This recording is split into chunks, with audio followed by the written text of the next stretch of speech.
Okay, greetings everyone. I hope you are able to hear me and able to see me as well. My name is Sanjay Kumar and I'm from TelcoLearn Services. For today's session, Mr. Amit is going to be the instructor. And before we get started with this, I would like to request everyone to mention their name. Name I can see anyway, right? So the city or the country you are dialing in from. So I am dialing in from Bangalore, India, and Mr. Amit is dialing in from Noida, Delhi NCR in India. Right. So request everyone to write a city or country name they're dialing in from, and then we can get started with the discussion.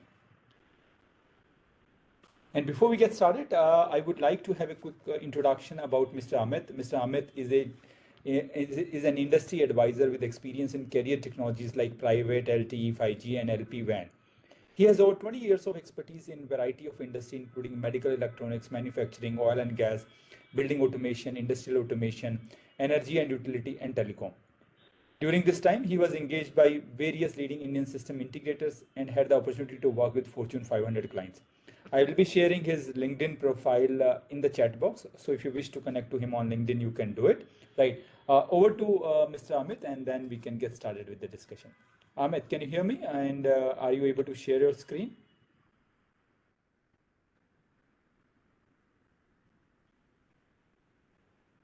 Amit, I think you are muted. You have to unmute yourself. Amit, you have to unmute yourself. You are muted. Amit, we can't hear you. You have to unmute yourself.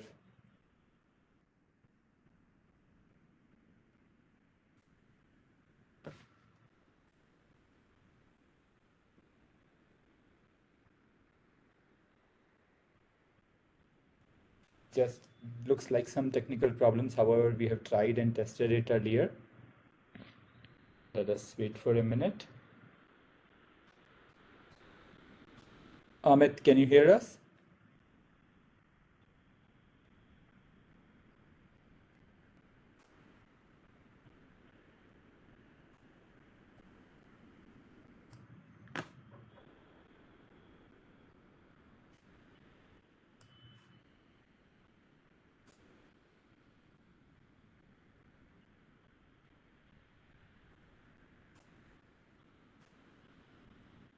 Am I audible now?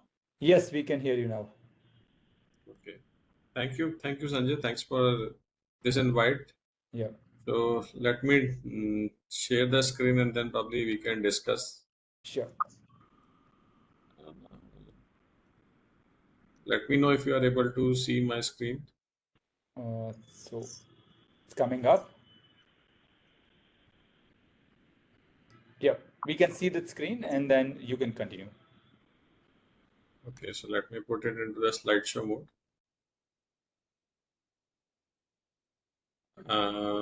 Are you able to see the slideshow mode?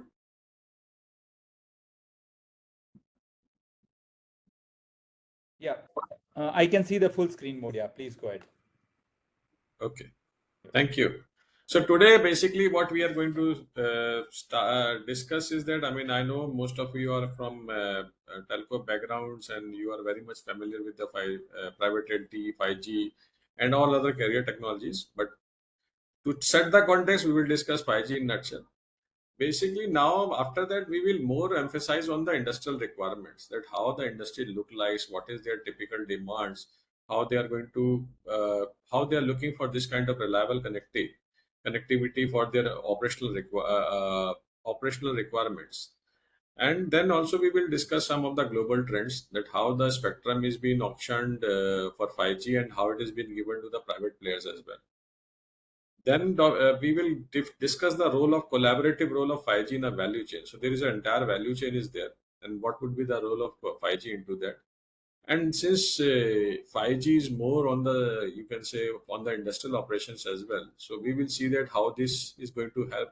How the ecosystem itself is going to be enabled. And then definitely we have some 5G applications.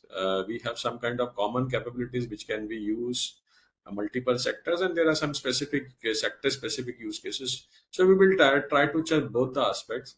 And also in the last, we are going to discuss that what would be the role of alliances, 5G alliances is, and why it is being formed, and what value they are bringing to the table. So let me start that thing.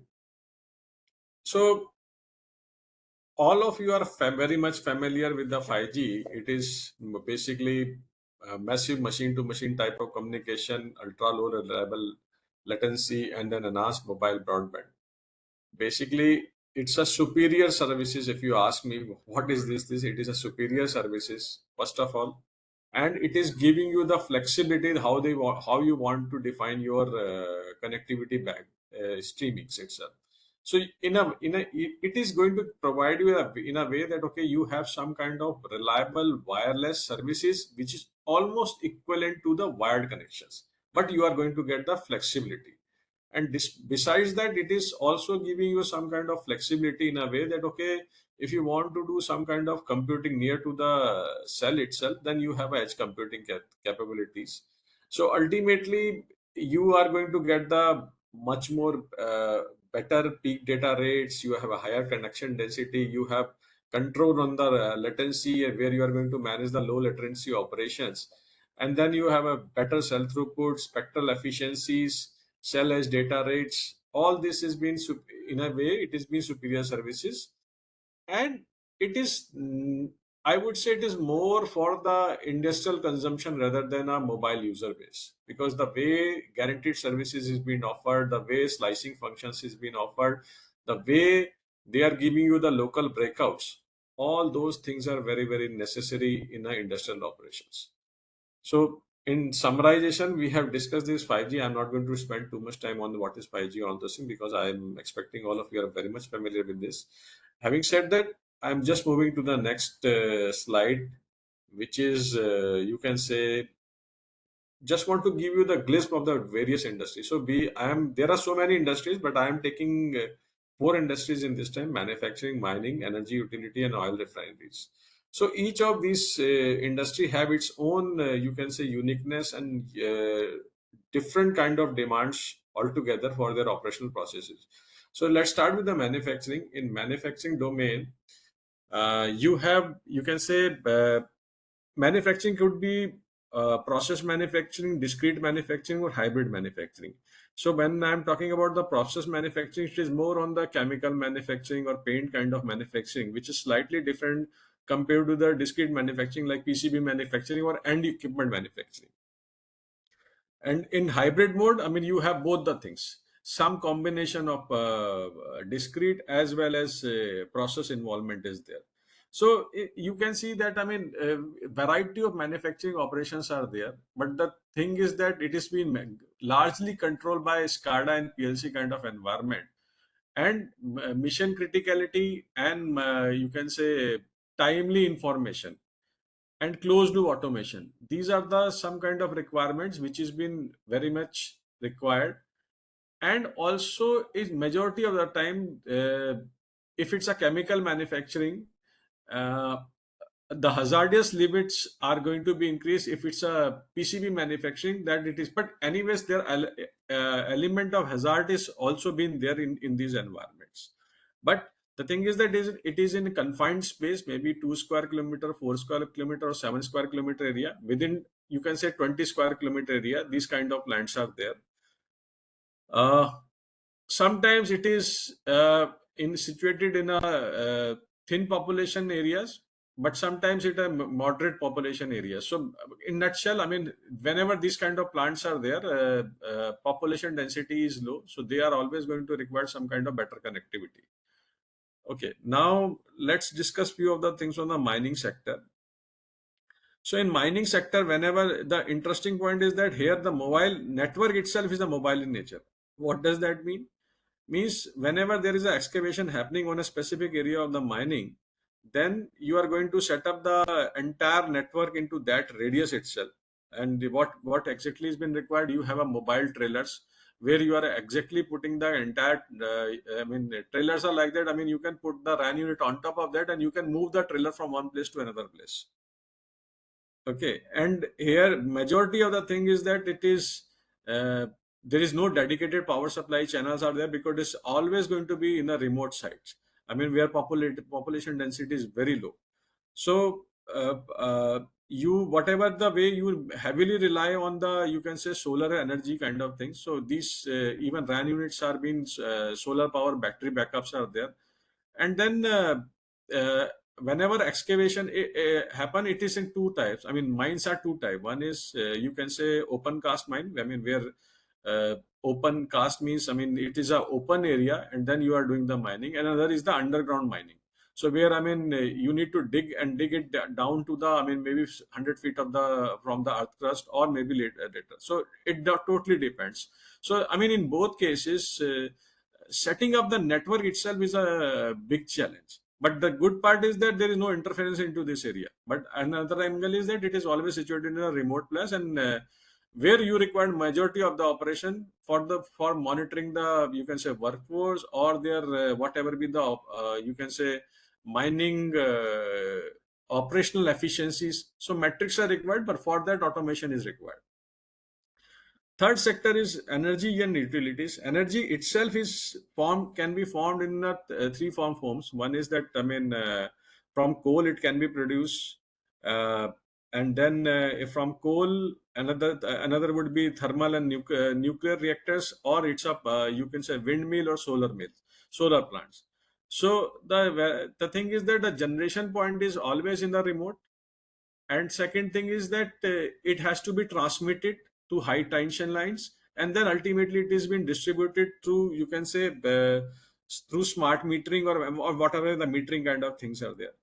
The problem in this sector is that if you are going to set up EV kind of environments, EV charging in the remote places, then you cannot rely on a single source of power generations.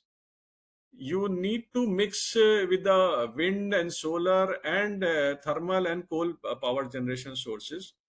But the problem in this sector is that each of these producers have the different harmonic levels.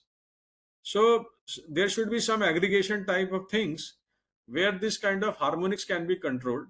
And another angle is that if there is a surplus power, then how it is going to be, I mean, stored, and when it is, I mean, on a high peak demand, then how it is going to be take the power from back from the where it is being stored. So it's basically, in order to set up this kind of modernization, the concept of smart grid is that the fundamental, you can say, condition is that it should be bidirectional.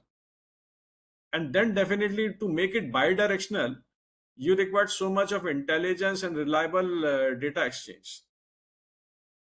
So this is all about energy. And in utilities, I mean, there is a, you can say, water utility segments are also there, but it has also the same phenomena, but it has a not you can say hazardous compared to the this electricity power generation. But again, it has, I mean, all of these have involved SCADA, PLCs, and various kind of substations for generation. On the oil refinery sites or oil and gas sector, this also situated sometimes in a near to the sea level, or always in the remote side. It has its own wellheads where, I mean, probably for the digging and excavations are required, but that required much more, you can say, you can a clean approach compared to the mining, because it has a the I mean, the output which is coming, that has a different in nature. It has a chemical composition which could be hazardous as well. So you require much more, you can say, safety compliances in this area. And also that has the same phenomena. I mean, you have a power source, this generation source, distribution source, and transmission, I mean, generation, transmission, and distribution sources. So all these sectors have a common thing, is that how I am going to uh, involve reliable connectivity, and which should not be wired, because you can see that these all sectors required, if you are going to set up any kind of wired infrastructure, then it would be very difficult. I mean, take an example of underground mines. Setting up the, I mean, network, full-fledged wired network itself is a very complex task. So ultimately, all these sectors are required reliable wireless connectivity, so that their edge you can say application, as well as various kind of analytics view along with the AI helps, can be set up on top of this one. So moving to the next slides. So how, I mean, I'm just going to touch the global trends that, okay, all these industrial problem has been recognized by various kind of various regulated body, and that is the reason worldwide trend started where the in the spectrum auctions various enterprises directly got the spectrum. You take an example of Japan, where I mean Fujitsu get a provisional licenses in the FR2 bands, that is somewhere between 28.2 gigahertz to 28.3. Similarly, in Korea, it is in 4.7 gigahertz of band, and that is also allocated for Samsung and other companies. In the CBRS auction happened in US in 2020. 13 energy utility companies, 3 oil and gas company, and 1 manufacturing company procured the CBRS licenses. And besides that, that is a PAL licenses, but also general access is available for all the enterprises in US region. In Germany, BNetza has allocated almost 100 megahertz of spectrum to almost 100 plus, I think 120 enterprises that got a, private spectrum for their regular operations. Ofcom UK has also provided this spectrum for 3.8 gigahertz to 4.2 gigahertz. Same is with the Netherlands, that they have also provided two bands, 50 megahertz between 3400 megahertz to 3450, and similarly another 50 megahertz on the 3.75 gigahertz to 3.8 gigahertz.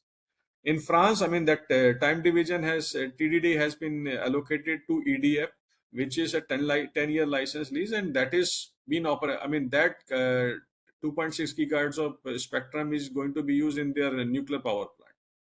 So I mean, industry asked this thing that, okay, provide me the this kind of spectrum to for our operations, and regulated bodies has provided that, and that is the reason 5G is more for the enterprise rather than a consumer base. Even in India, I mean, though it has been Airtel, Vodafone, Jio, but the different thing is even Adani got the spectrum for their ports operations, right? So ultimately the thing is that it has been awarded to the enterprise for their smooth and operation and improving their operational efficiencies. Now, we'll discuss more on the collaborative role of 5G in the value chain. See, ultimately, 5G is in a way which is going to impact into the multiple industry. I mean, this chart is more centric towards manufacturing, but ultimately that can be replicated to the multiple industries as well. So it starts with the SI services, and it has a some kind. I mean, SI services are providing them a domain-specific consulting, development, testing, and deployments. And there are connectivity infrastructure enablement providers like semiconductor industries, telco industries, network OEMs, cloud service provider. See, whenever they are going to both SIs and these connectivity infrastructure enablers, whenever they are joining the hands, it is providing these kind of services to multiple industries. For example, the equipment provider of AR, VR, AGV, AMRs, video cameras, smart devices, sensors, all these are, I mean, manufactured. So basically, these are all manufacturing enablers. So whenever, I mean, they require some kind of, you can say, higher level of automation and improvement in their operational efficiencies. So their 5G is going to play a role. And once these enablers are provided to the market on a better rates, because once you give this kind of higher automation levels and provided the services, the ultimately the cost is going to be down and it is going to be adopted more. So then it provides the services to the next sector, which is also in a manufacturing, but smart tractors, excavator, drones, vehicles like cars and all those things.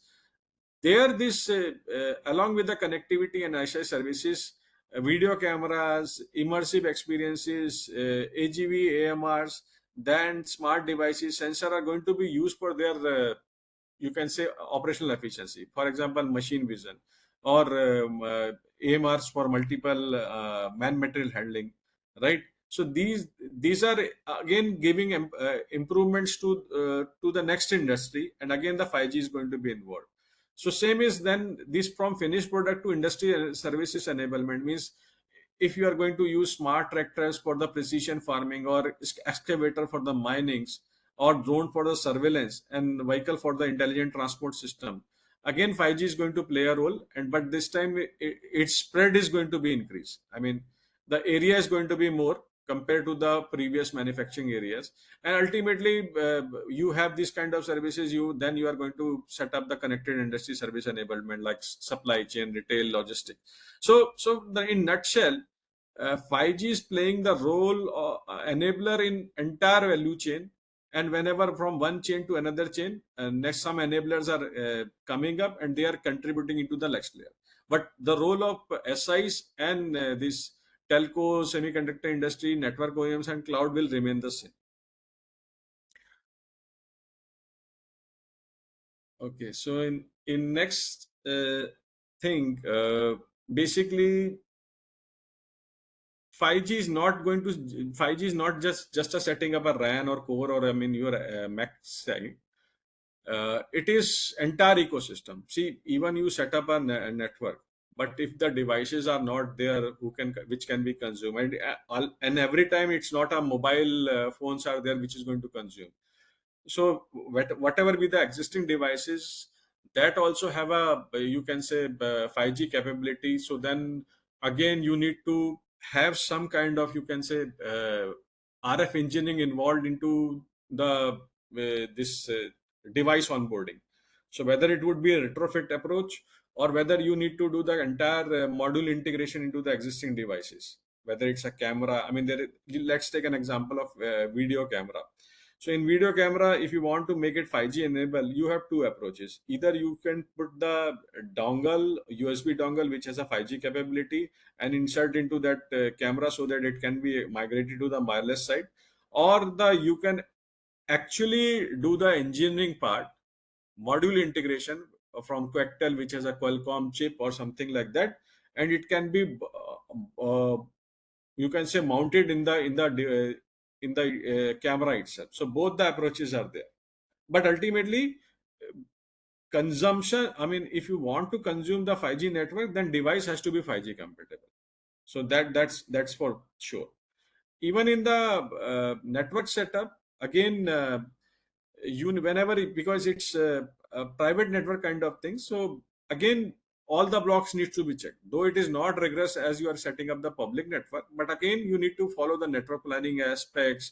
Then you need to understand the entire engineering aspect of enterprises, and accordingly configure the 5G solutions. Means, I mean, you need to understand the plant layout, where these devices are going to be there. So accordingly, link budget, power budget, all those calculation needs to be done. And then at the same time, you also need to understand, okay, if some traditional applications are running on a specific edge infrastructure, then how it is going to be migrated to the network Mac or 5G Mac. So that kind of interworking with the vendor ecosystem means migration of the code from one place to another place, one infra to another infra, that requires some kind of coordinations. And even if you are taking if the services is being taken by the private or public Mac, some kind of enablement required. I mean, whether you are going to provide some kind of infrastructure as well as device connectivity, but how it is going to be reached to the end players who are not able to afford the entire connectivity. So then you need to set up some kind of marketplaces, multi-cloud orchestration, billing, IoT integration. This is specifically when any kind of telco needs to provide these kind of services in a for enterprises in a private mode. So they also need to do some kind of enablement, and that is the reason you required some kind of support in that area as well. Now, once this basic infrastructure is set up, and then you have your device ecosystem is ready, then certain application which are working in a traditional way, that also needs to be migrated, and some new application needs to be added. For example, uh, the way AMRs are being working today. So each AMRs have its own fleet management system, scheduling management system, and there are multiple AMR provider within the plant. I mean, you take an example of this one, car manufacturing. So in car manufacturing, you have body in white in one department, then finished product. I mean, body in white in one department, then painting shop is another one, other one, and then you have a final Excel and this compatibility is another department. So all these are various different departments are there, and each of these have a different kind of AMRs provider are there. I mean, some AMRs are or AGVs are providing the fixing this body in white. I mean, plain, they are basically crafting the body and then putting up the axle and tires and all those things. Then it is been painting. So different providers have different AMR. The problem is that if one AMR or AGV has completed a job, that how it is going to be informed to the other one, that's a question. So in that case, the common scheduling and common mapping is being required. So that is one part of the things. There you require some kind of integration elements. Another angle is that, okay, if you want to see, each of the AMR has its own lidar and various kind of sensor to detect the objects, and accordingly doing this calculation that how much speed and everything is been required. So if though, and because of that, AMR size has been little bulky. So if some critical components or some processing can be migrated to the network edge by introducing the various kind of video cameras, so then overall size of AMR would be reduced and it is much more flexible. So that is nothing but your SLAM implementation, simultaneously location and monitoring. What 5G is bringing into the table is that whatever with the legacy operation are running into the one time, break those silos and come take it to the integrated view. And second is that whatever be the enhancement with the processing which is happening on board, can that be migrated to the network edge? So 5G is solving those kind of problem. Same is applicable to the machine vision and video analytics solutions. See, in today's world, whenever any kind of machine vision solutions have been implemented, it's a very inflexible kind of things. I mean, you need to, what exactly you need to tie the camera on top of that, then you need to have a one wired connectivity on Ethernet, and then you are again, it has been connected to some Dell server or something, or any server. It's a physical connectivity. And after that, the assembly line is been and if the assembly line is already been there, then this kind of setup is very inflexible, and it's a cost very costly, because you need to put up the infrastructure, and it is sometimes it is interrupting the site as well. But if you are going to introduce some kind of wireless based machine vision solution, which is from any angle or multiple cameras can take a various kind of views, and then then it is going to enhance the overall capability, and the same views can be passed to the any kind of AI algorithms on a network edge. Then your overall efficiencies are going to be improved, and it's a cost effective as well, and providing you the flexibility. So these are the things where, I mean, basically various kind of enterprise 5G enablement suites can be developed. And the next layer, how this ERP has been integrated. For example, if you have this machine vision solution has been implemented, but if the and in current world that whenever any kind of defective quality is been identified, it is always in the silos. But if you are going to set up I mean, this machine vision solution with the ERP integration as well, or SAP integration, then immediately your SAP systems or inventory management system have also been aware, okay, this is the you rejected things, or it has a this kind of various kind of quality levels can be easily identified. So in this layer, basically, you not only going to see that what is been critical to the operational efficiency and what is not.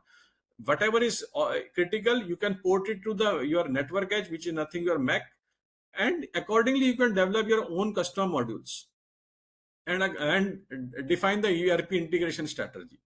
And finally, in the end customer layer or presentation layer, where actually you need to monitor the overall progress, again some kind of customization and configuration services are required, and that can be done through even tailor-made API or personalization of self-services.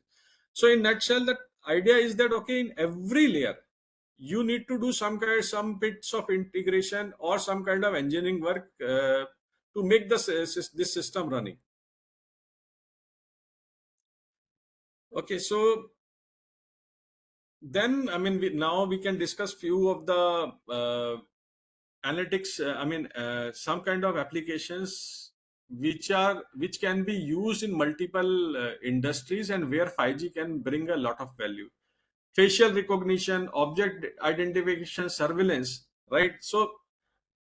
So far this has been, I mean, facial recognition, object identification, surveillance, okay, this can be done through wired infrastructure, but the moment the scale is being up, the moment your scale is down, I mean, you take the example of smart city or any kind of surveillance and traffic surveillance, the volume is quite high, so you cannot set up every time this wired infrastructure and do this thing. And also infrastructure, wired infrastructure setup is one thing, but again, taking that data to a cloud setup or any kind of electricity is going to take time, so then you require some kind of network edge as well.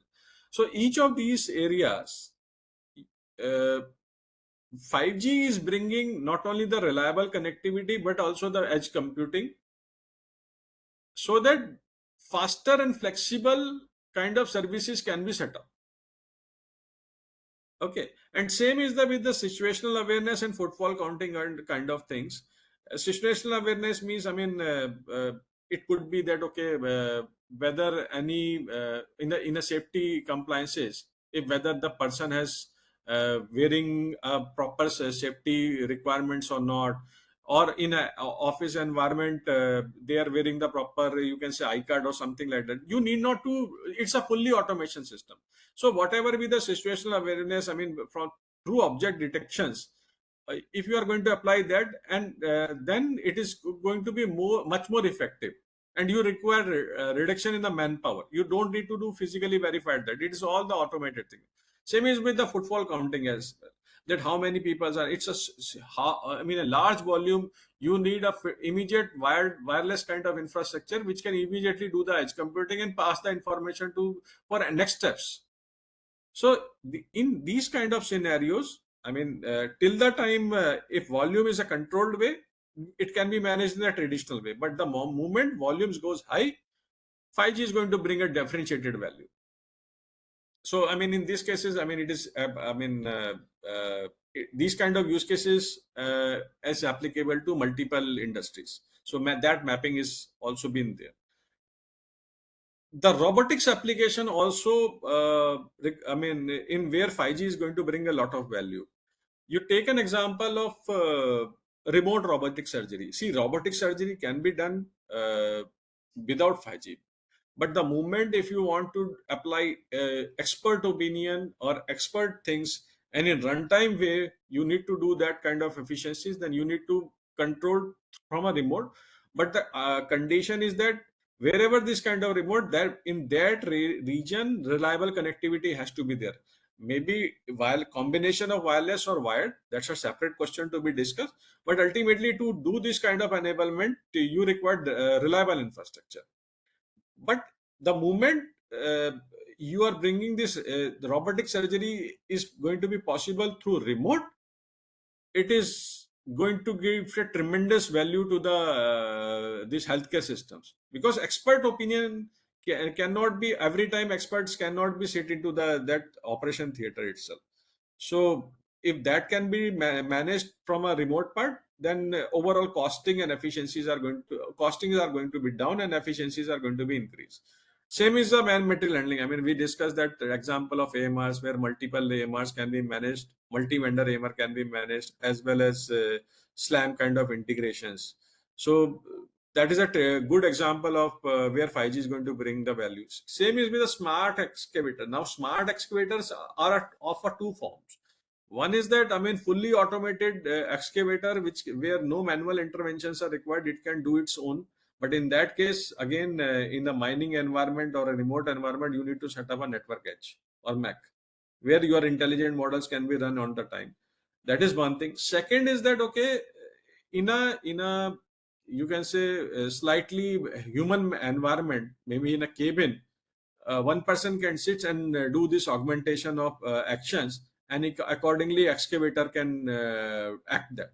So it's a, you can say, remote management as well as augmentation of the worker, and they can operate the excavator from a limited area. Maybe the area, the radius could be 1 kilometer, but it would be easier easing out the operations, because in those environment it is very tedious to be even survive. So that is an example of smart excavator where 5G is going to bring a value. In eco robotics, again, it is a spreaded area. I mean, spreaded area, you required you can say precision farming, precision, you can say sprinkling. So that is not possible through any kind of manual interventions. So again, drones or whatever who is putting the or robotics equipment, if that is going to be connected over wireless, reliable wireless, and edge processing support, their results are going to be differentiated. Same with the consumer services. The traditional, you can say, limitation of the consumer services is that okay, it is always, you can say, limited database or limited, you can say, information. It is not able to update the things from a, you can say, on runtime basis. So whenever this kind of runtime basis enablement is there, then this customer services experiences are also going to be enhanced. So in totality, even robotics application, the way it is being designed today, 5G is going to give them a different angle and dimensions altogether, and which is going to bring ultimate efficiencies into the systems. And AR VR application, anyways, you can say uh, metaverse, immersive training, augmentation field forces, that is a quite bandwidth centric, and always it cannot be done on a wired connections. So this always required wireless. Now question would be that it could be done on Wi-Fi or Wi-Fi 6. Definitely it could be done on Wi-Fi or Wi-Fi 6. But the moment the number of devices are going to be increased, right, then Wi-Fi based services are going to be degraded, because Wi-Fi based ecosystem is on an unlicensed band, and it is a best effort based network. So in if the runtime elements are required, and runtime and personalized experiences are required, then you require some kind of edge processing or AI models to be run on a reliable exchange. So that is the reason all these example, whether virtual merchandising, XR consumer journey, or virtual experiences, all these things are going to be beneficial if it is been migrated over 5G based ecosystem. Now we have touched this robotics application, video analytics, and immersive experiences. There are some smart, you can say, specific sector specific use cases are there. For example, in energy utility sector, smart grid is there, and intelligent asset management, distribution, energy resources. See, the as I discussed, I mean, if grid needs to be bi-directional, so whenever the grid is bi-directional, it is a first step towards the smartness of the grid. So in the smart grid, the fundamental thing is that how you are going to do the fault prevention, localization, isolation. So that is a one thing. And second is that how you are going to manage the demand management. As I give you the example of EV based ecosystem. So EV based ecosystem is nothing but it is like that. Okay, it is like that whenever excess power is being there, then it is being stored into the vehicle, and whenever it is during, you can say, peak demand things, these EV vehicles discharge the you can say current to the main grid, so that you can do the balancing.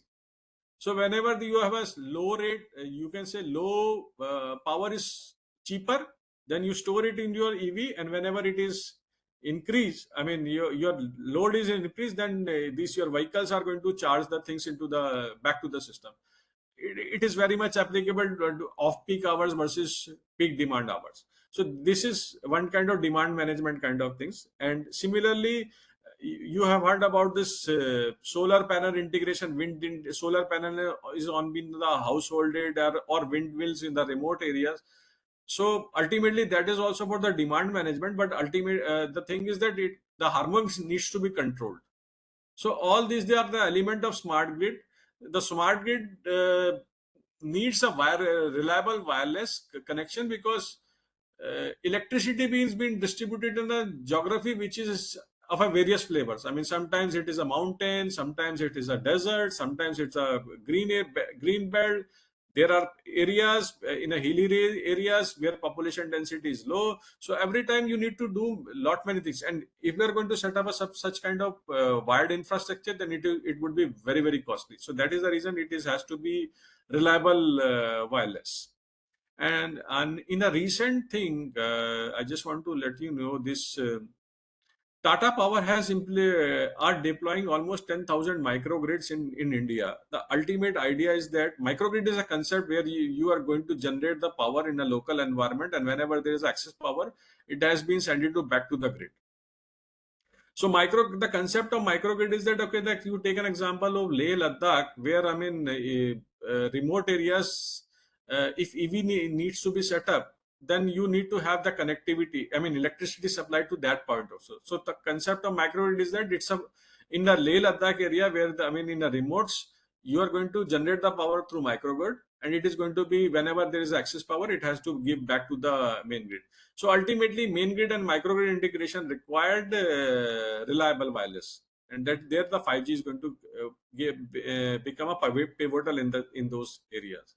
Same is with the intelligent asset management, the proactive asset management process. I mean, the way the more reliable wireless is there, the more you can say edge elements are required. You are going to do the proactive asset maintenance thing, and distribute energy resources we have already discussed. And in oil and gas sector, uh, see, during distribution, before distribution, transportation, there are huge pipelines are there, and it is physically monitoring those pipeline itself is a very tedious task. Even the problem with the drone is that, okay, drone travels and it takes 2 to 4 hours to complete the ride, and after that it is an offline storage mode. Then you are going to do the analysis. So but in the real operational world, 2 to 4 hours is a huge time. So in if drones are going to be controlled through 5G environment, then runtime decision could be taken immediately. So that is the reason, though 5G is going to bring value into the whenever there is a drone kind of elements are involved. Same is applicable to the wellhead automation, remote monitoring of wellheads that are critical production components. I mean, ultimate idea is that, okay, how you are going to manage your remote operation in the wellhead things. These, because sometimes it is in the mid of the sea. So if we are able to set up the reliable wireless, then these sectors are going to give you the you can say differentiated result. Okay, so in nutshell, now the see 5G is for industries, and it is for you can say uh, various you can say various players are involved, various industries are involved, and that is the reason 5G has come up with this approach where they have formed alliances or consortium. So 5G ACI is one of the alliances which is for the connected industry and automation. In this industry, OT players are there, ICT players are there. I mean, OT players are industrial like ABB, or you can say Rockwell, or you have Siemens. All these are industry providers. And then in that also there are somebody are providing the SCADA, somebody are providing the equipment, some are providing the application. Similarly, in the ICT industry, chip manufacturer, whether it's a Qualcomm or module providers like Quectel, or network OEMs are like Ericsson or Nokia, and network providers are I mean any network provider, whether it's AT&T, BT, or Verizon. So they have formed this kind of consortium, and they have also included the universities and research institutes and industry experts, so that I mean they can do the next level of research and come up with that, okay, how we are going to solve this kind of ecosystem related problem.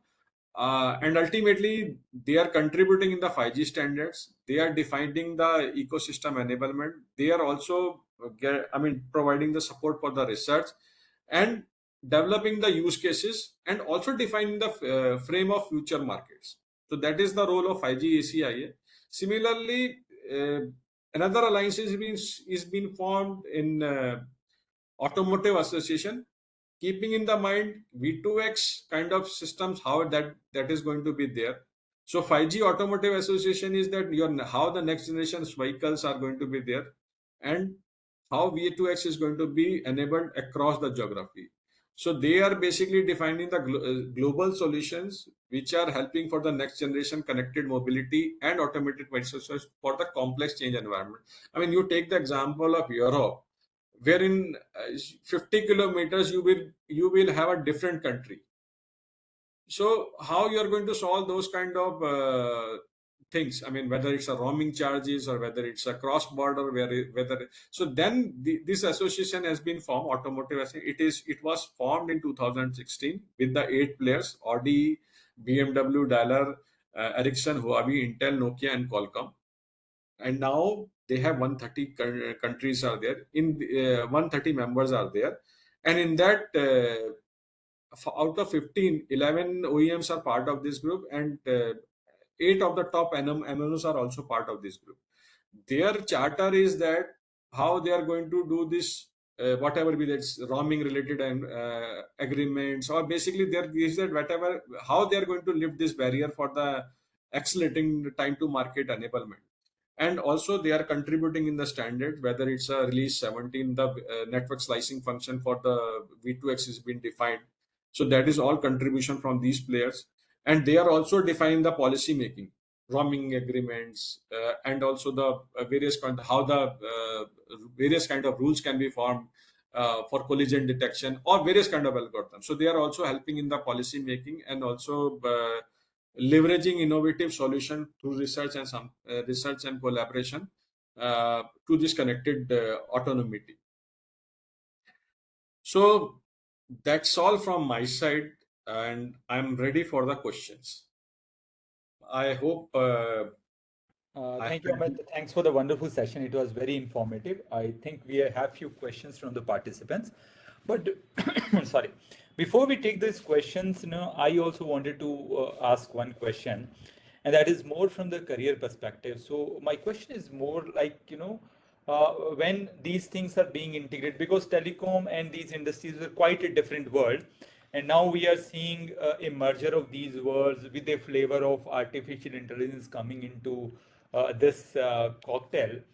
Now, how do we really see the jobs changing in the near future, or maybe 3 years, 5 years down the line? And how telecom professionals can get ready for those kind of, so these jobs, what will be created by these intervention? There will be more technology jobs, 5G telecom technology jobs, or more domain related jobs. And if they are technology related jobs, how telecom professionals can get ready for these kind of jobs, and what kind of skills, what kind of capabilities they need to build to apply for those kind of jobs. So that's my question, and then we can take few questions from the participants. see to answer your question, Sanjay. See, most of these people, I'm assuming that they have an engineering background. Mm-hmm. Okay, so engineers needs to understand the basic principle that how the overall ecosystem works, whether it's a mechanical engineering, electronics engineering, communication engineering, or even CS. The idea is that, see, if you have done any kind of specific engineering, that is your core. Now on top of that, if you are electronics and communication engineering, then you need to understand the entire ecosystem from the chip itself. Mm-hmm. So you need to understand the glances of that, because now technology is, see, there are two stages. One is that during the technological development phases, and another is the consumption of technology, right? So if people are whenever telecom infrastructure has been set up, so that is a, you can say, development of the technologies, because you are setting up the infrastructure there. Your RF engineering skills are there, you have you link budget skills are there, or proper typical deployment skills are there. But ultimately how those skills are going to be consumed in a specific environment, Yep. for that you need to see your core engineering is good, but ultimately how your core engineering skills needs to be consumed in a different industry. So you need to have those kind of understanding as well. So you focus on your core skill, but at the same time you need to, increase your horizon, so that you can understand that how my skills are going to be consumed. Okay, so if I'm understanding it clearly, right, so it has to be a telecom focus, but you also need to diversify a bit, Specific, not getting to the the domain specific knowledge. your telecom, but you have to focus on more on the RF engineering side. Okay, and also getting a little bit of domain knowledge, because what Yes. I understood is every every IoT use cases is a completely different kind of architecture, and there is no thumb rule assigned to these kind of use cases, right? So it's more of a Thumb very rules are diverse. thumb rules are there, but you need to understand the working principle of that specific environment. Correct, correct. So I think the next question is from Mr. Ravinder, and anybody else wants to ask those questions, please feel free to, unmute, raise your hand. I can unmute you, and then you can ask your question. Ravinder, over to you. Yeah, thanks, Sanjay. Thanks, Amit, for very informative session. In fact, the slides were very informative and a lot of use cases which are popping up in the enterprise segment. So I have a couple of questions. Maybe I can ask one by one, or I can ask together, like as you feel convenient. So there Yeah. is no doubt. So there is no doubt that the next big thing in the enterprise area is the AI and 5G, specifically private 5G. Because if we talk about the 5G in the MNO space, in the B2C segment, there is no any such killer applications which require hundreds of Mbps and few 10 millisecond or less than 10 millisecond kind of applications are not there. Still, the MNOs are relying on the EMBB services. So the next big thing is the enterprise area, but the market is delayed. So I'm also working into the same domain, so I just wanted to know your views into this, because currently if you see the estimation from the market research companies like Dell Oro, which is reducing its estimation year on year basis. Recently the Ericsson released its results, and only 20 additional 20 new logos were there. So similarly, like how do you see this market, and how much time would it take, although there are certain challenges are there? Okay, so how do you see this market? How much more time will it take to pick up? Okay, so this is my first question. Maybe I have couple more. You want to answer it now, or I can? You want me to ask those two questions also just now? Let me address this one Yeah, because once you have the clarity on the challenges and their mitigation, then maybe it could address your next question as well. So, but sure. the fundamental thing is that first of all, this releases have been delayed, but we cannot avoid that thing because it was during the COVID environment. So there are multiple factors involved in this kind of delayness in the overall progress. One factor is that overall standards got delayed. Second factor is that okay, even the telcos and OEMs uh, does not have that clarity that how it is going to be consumed in the enterprise environment. That is the biggest challenge I would feel, because telcos and OEMs always focus on that how their connectivity. I mean, they are just going to set up the connectivity, but how that connectivity is going to be specifically consumed in a brownfield environment, they have no idea. And the second part is that, I mean, it can be mitigated in some shape and form with the 5G ACIE and 5G AA, but still that larger awareness needs to be clearly articulated. Okay, how exactly transformation is going to happen, that needs to be clearly articulated, and with the, you can say, factor of cost of inaction and return of investment understanding, and including change adoptions. So whenever you are going to create a pitch, you need to address these three or four elements, that what would be the cost of inaction for the any enterprises if they are not going to migrate this thing, when they are going to get the return of investment, and what would be the change adoption strategy. I know there are budget issues are there because of that, because whether it's a Ukraine war issue or a different kind of issues, uh, these spend enterprise spending things are little less. They are not doing this. I mean, they are holding their investment. I'm hoping by the next year, I mean, once US elections are over, probably market is going to be open up, because there is no doubt that 5G has a great potential, and that is, I mean, if there is no potential, then this 5G ACI and 5G A is not been formed. And the way 6G has been introducing, the 6G is in 2030, but still all across the geography, everybody is putting, you can say, money onto that. The universities are getting the grants. Even in India also, this TSDSI is setting Right, up the various kind of things. So right. nobody is questioning on the potential of 5G and 6G. It is that how you are going to, you can articulate your offerings and understand the pain point of the industries and accordingly form the solution. It's a joint effort. It's not that okay, you are just going to present the thing. It is that how it is going to be consumed. So if we are going to solve that problem, then definitely it is going to take. I mean, things would be improved, I would say.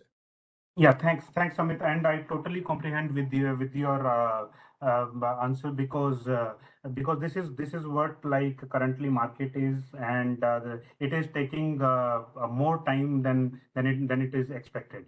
So my second question is with respect to the Indian market. Okay, in the Indian market, so there are around 17 plus countries where there is a dedicated spectrum available for the Industry 4.0, be it US, Canada, and Netherlands. Some of them you also mentioned in the mid-band as well as in the millimeter wave. Okay, so in the Indian context, there are many advocacies going on with TSDSI, DOT, TRI, everybody. There are certain consultation paper also, and last year the TRI recommended four options for the CNPN. But still, like the last option, which is a dedicated spectrum, is not there. Okay, and there is some intersection with the 2012 Supreme Court verdict that the scarcity of the spectrum and it needs to be auctioned. Okay, so how do you see Indian market adopting the private 5G? See, so far, I mean, we have this limitation. As I told, only Adani got the spectrum. And the way you have mentioned advocacy is there. Even I am the advocate that, I mean, even enterprise should directly get the spectrum. Or, Right. I mean, if not, then it should be routed to some other channel, but it should not be in the hands of telcos. But those are certain things which are not in our hand. I mean, there are lobbies are there. I Yes. mean, I don't know whether you are aware or not. I Even in an ISM band also, Tata Yes. Communication. I know you are from Tata Communication. Yes. So, I mean, in 2016-17, this 865 to 867, that is ISM band is there. Yes. There has been proposal that it should be 6 megahertz, which Right. has not been done for the LoRaWAN ecosystem. So this is something which is not in our hand, Ravindra. It is something like that which has to be done from the top. And see, if these kind, I mean, whoever wants to provide this kind of services, they need to, you can say, come up with the plan and meet the right peoples in the industry or in the ministry, and then Exactly. convince them. It's not in our hand. I mean, it is beyond the technical discussion or operational discussion. Exactly.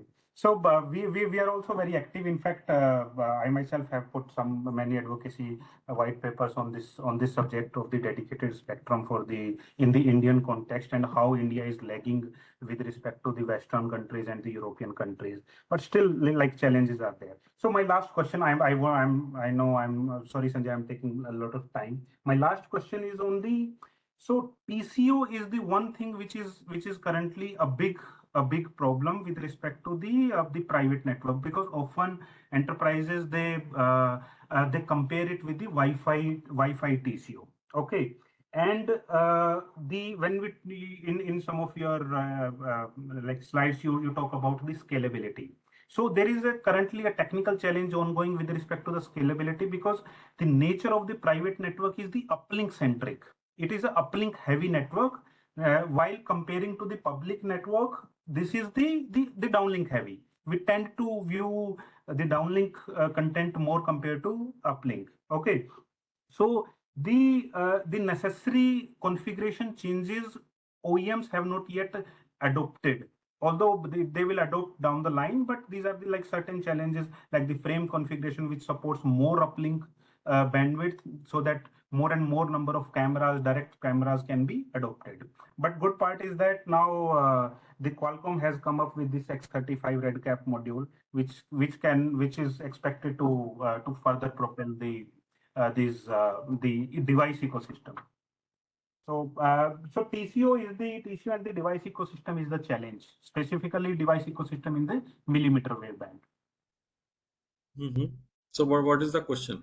So my question was with respect to the TCO mainly. So how the TCO you see a TCO a factor in the next 1 to 2 years? See, it's all depend. See, everything is market driven. Ravindra. If they are able to see that there is a potential, if there is a demand from the industry that okay, private network needs to be set up, and this is a challenge. So some kind of initial stages workaround has to be there. So that workaround can be done through SI and people like you. I mean, they can come up with some kind of, you can say, workarounds. And if that workarounds is giving good result to the end enterprises, then you can do the advocacy of this kind of changes, and they will definitely do that, because see, whether it's a chip manufacturer, all these are volume games, right? Right. I don't know you are aware about all this thing, LoRaWAN kind of things. I mean, that 20 dBm module story. Right. See, in Europe, it is all about the 10 dBm story, but the moment here is the, I mean, volume game is there, then 20 dBm module is also been made and available in India across the globe as well. So it's all about the volumes. And in the meantime, you need to come up with some kind of proposition so that the temporary results can be achieved. Got it. Got it. Yeah, thanks, Amit, and thanks, Sanjay, for. So, my Amit, apologies. I took sorry, Ravindra, please go ahead. No, I was just apologetic because I took a lot of time. So thanks, Amit, for. Amit, we can take one more question from Simant, and then we can close the session. Simant, you can unmute yourself and ask your question. Good evening, Amit sir. Yeah, It's been a nice and interaction session. My question is regarding India is such a sophisticated country. We have no doubt about that. Unlike Japan, we have also 5G integration in our company, in our country. But how IoT work based on IP address? How can we make things simple for people using technology? So because everything is based on IP addresses and IoT is going to work in that field. We just want to know about the IoT Internets of Things. How can we make simple for people around us? See, IP centric is the thing when you are going to take it to the internet level. But every time it is not internet. I mean, you can set up your own local network, and basically it's a device identification, right? So device, if you are able, I mean, and there are ways to define the device IDs. Everything need not to be in an IP centric way. We see IP centric way is that, I mean, when you need to communicate across the globe.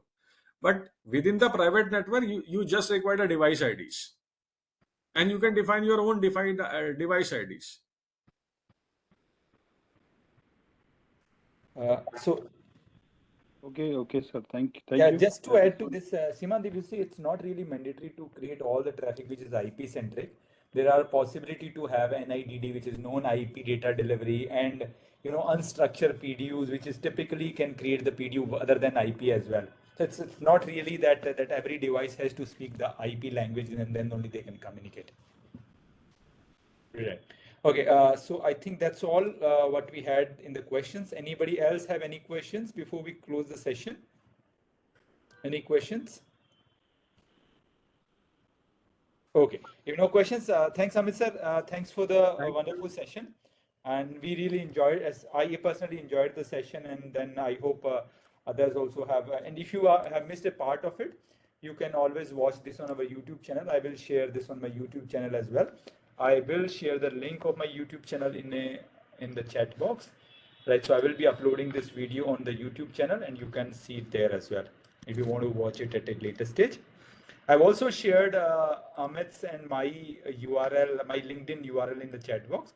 So if you wish to connect to us, if you're not connected already, please use those URLs to connect to us. So I've also shared my my URL for my YouTube channel as well. Thank you very much. Thanks for joining in, and have a great evening. Thank you, Amit sir. Thanks a lot. Bye. Thank you. Bye-bye. Thank you. Thank you.